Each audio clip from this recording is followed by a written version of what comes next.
Assalamualaikum warahmatullahi wabarakatuh. Halo semua.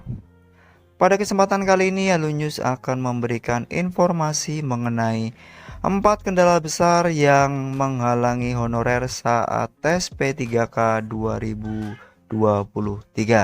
Dan berikut informasinya. Dalam dunia kerja pemerintahan, tenaga honorer telah menjadi bagian integral dalam menopang berbagai aspek kegiatan pelayanan publik. Honorer selama ini telah bekerja dengan dedikasi tinggi walaupun status mereka seringkali tidak setara dengan pegawai negeri sipil.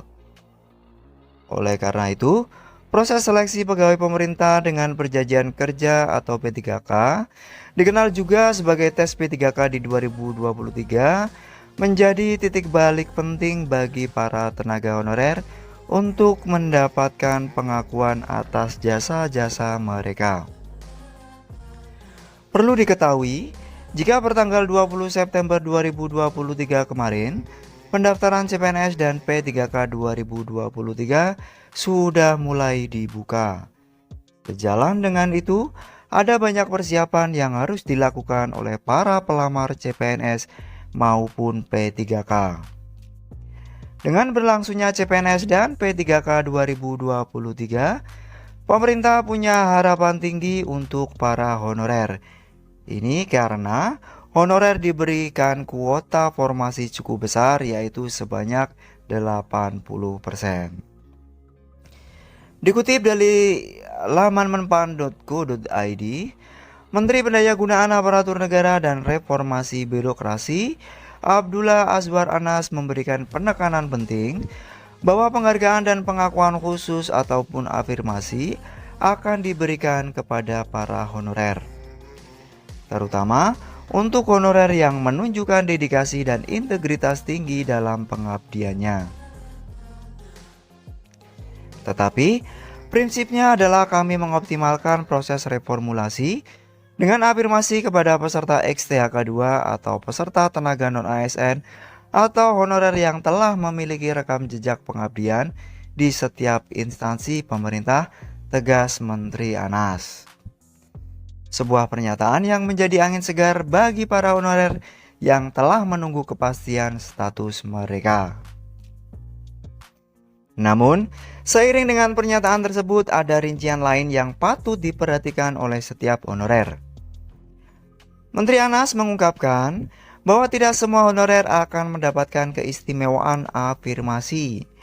Ada beberapa hal yang dapat menjadi penghalang bagi seorang honorer untuk mendapatkan hak istimewa tersebut. Melansir dari sumber resmi Kemenpan RB, berikut adalah 4 hal utama yang dapat menyebabkan seorang honorer kehilangan kesempatan mendapatkan afirmasi. Yang pertama adalah ketidakhadiran yang berlarut. Honorer yang menunjukkan ketidakhadiran atau tidak aktif bekerja selama 3 bulan berturut-turut tanpa alasan yang jelas dan sah. Yang kedua adalah pelanggaran etika kerja. Tenaga honorer yang memiliki catatan buruk atau pernah melakukan pelanggaran disiplin kerja yang serius. Yang ketiga adalah pencalonan ganda. Honorer yang mencoba peruntungan dengan melamar di beberapa tempat atau instansi berbeda mengindikasikan ketidakpastian pilihan. Yang keempat, kesalahan dalam memilih formasi. Memilih formasi yang tidak sesuai dengan latar belakang pendidikan atau kualifikasi dapat menjadi batu sandungan dalam proses seleksi.